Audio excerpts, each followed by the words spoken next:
JBN, we keep you informed. I am Michelle Jones, and in the news, two in custody after Cascade murders. Two people of interest are currently in custody for the killing of a 3-year-old boy and a man last Wednesday evening in Cascade, Hanover.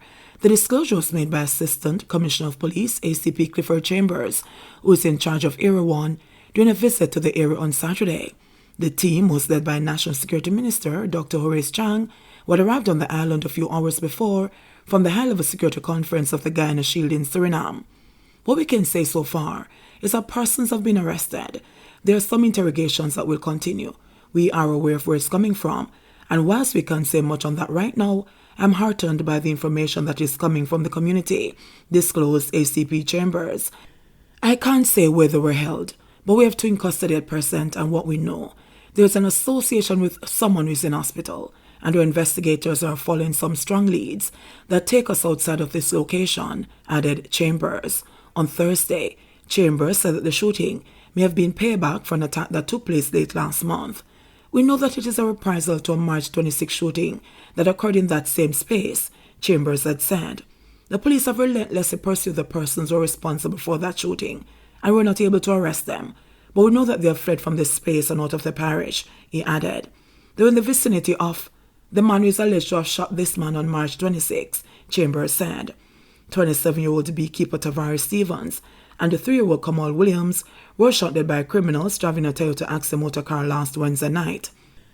Stevens was among a group of people standing outside a small wooden shop in the normally quiet community when the gunman attacked at approximately 7 p.m.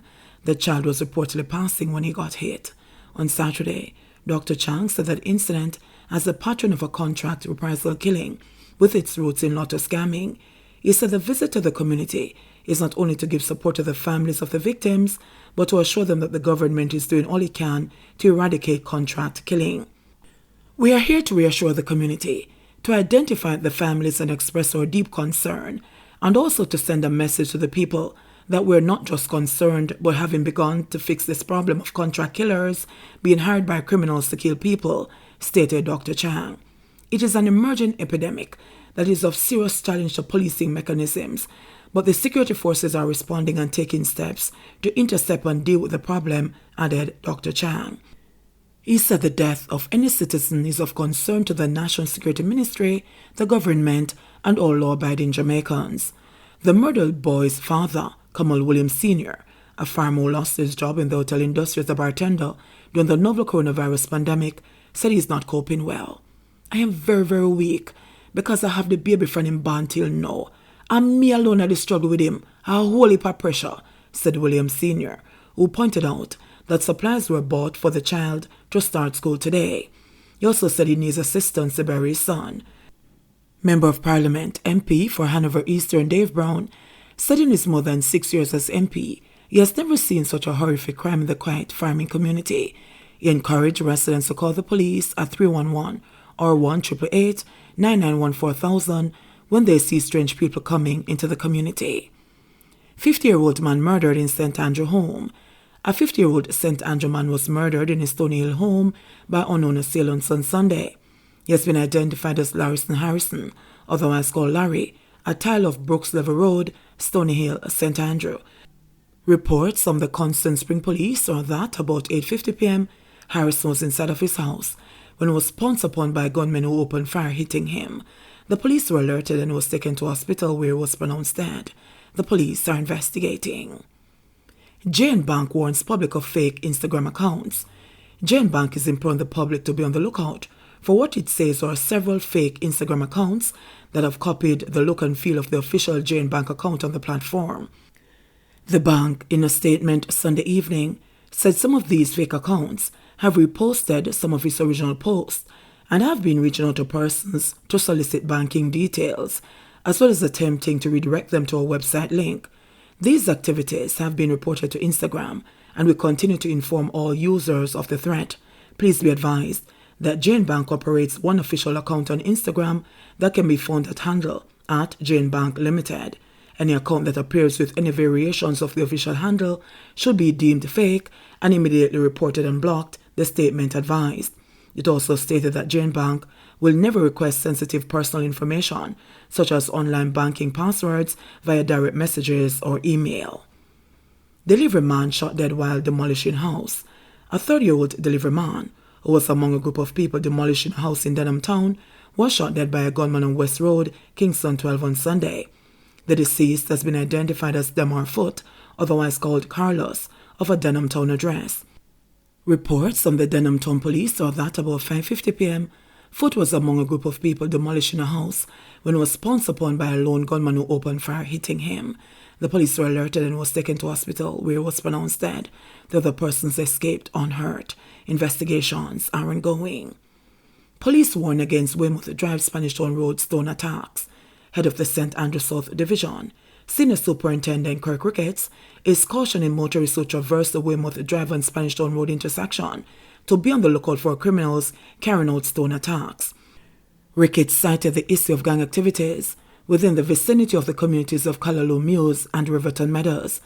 Both of those communities have serious gang issues, and as such, robberies, shootings, and so on are really some of the kinds of activities that are carried out by gangs. This area is a hotspot, he said. He noted that in the past, few of these incidents occurred along the main road, but within the residential areas. He pointed out that criminals will tend to try to find vulnerable targets to attack. Ricketts' warning comes after police were made aware for motorists who shared their experience on social media for stone attack while driving at night.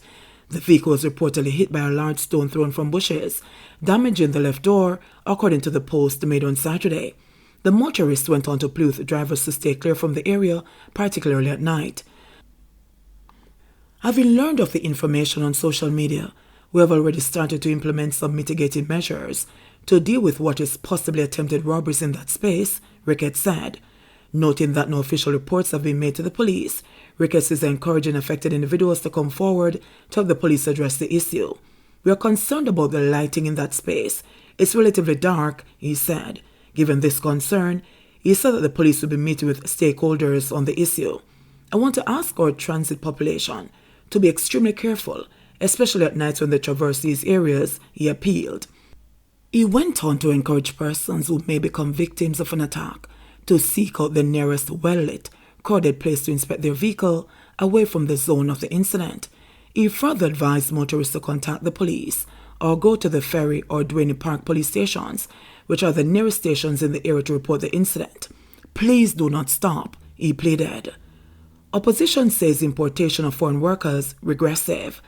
The opposition People's National Party (PNP) says it is against importation of workers to fill gaps in the construction industry. Instead, spokesperson on education and training Dr. Angela Brown-Burke says steps should be taken by the government to increase the pool of skilled workers to fill vacancies. Speaking at the groundbreaking for the 700-room Rio Aquarelle in Cooper's Peninsula last week, Prime Minister Andrew Holness hinted that Jamaica could be forced to import skilled workers for the construction industry amid a shortage. It was noted that more workers are needed in light of the fact that at least 7 major developments are on the horizon along the north coast. Holness expressed concerns regarding the situation, which he said could become a really bad one if not solved soon. But Brown-Burke is of the view that more opportunities need to be provided to Jamaicans. She notes that the government has announced several training programs, including the Hope program, which sought to train and certify over 20,000 youth in various skills, yet it is now seeking to import skilled laborers into the country for jobs for which a local labor force is qualified. Brown-Burke says she's concerned at the implication that the programs implemented by the government were not able to provide the necessary skilled workers for the local labor force. She's asserting that during the last 6 years, Holness ought to have been aware and should have taken into consideration the current situation of available skilled labor in the island and ensure that Jamaican workers would be trained and certified to fill the gap. According to her, thousands of Jamaicans have completed training programs but have not received their certification. She is also asserting that there are thousands of skilled laborers who have been certified or are waiting to be certified. These youngsters constitute a ready pool of qualified workers and apprentices. This automatic default to foreign workers will be vigorously protested, said Brown-Burke. 70 new COVID-19 cases in Jamaica, no deaths reported. The Ministry of Health and Wellness reported 70 new COVID-19 cases on Sunday, April 24, bringing the infection total to 129,632. The new cases comprise 44 females and 26 males, with ages ranging from 1 day to 108 years. The cases were recorded in St. James 18, Kingston and St. Andrew 16, St. Anne 12, Westmoreland 9, St. Catherine 5, Hanover and St. Mary 3 each, St. Thomas 2, Trelawney and Manchester 1 each. No deaths were recorded for the period. There were 62 recoveries in the last 24 hours, bringing the total number of recoveries to 83,068. Currently, 23 people are hospitalized, 2 of whom are moderately ill. The Health Ministry reported a positivity rate of 7.7%. JBN, we keep you informed. Please remember to subscribe, like, share, leave us a comment, and click the notification bell to receive our daily news items.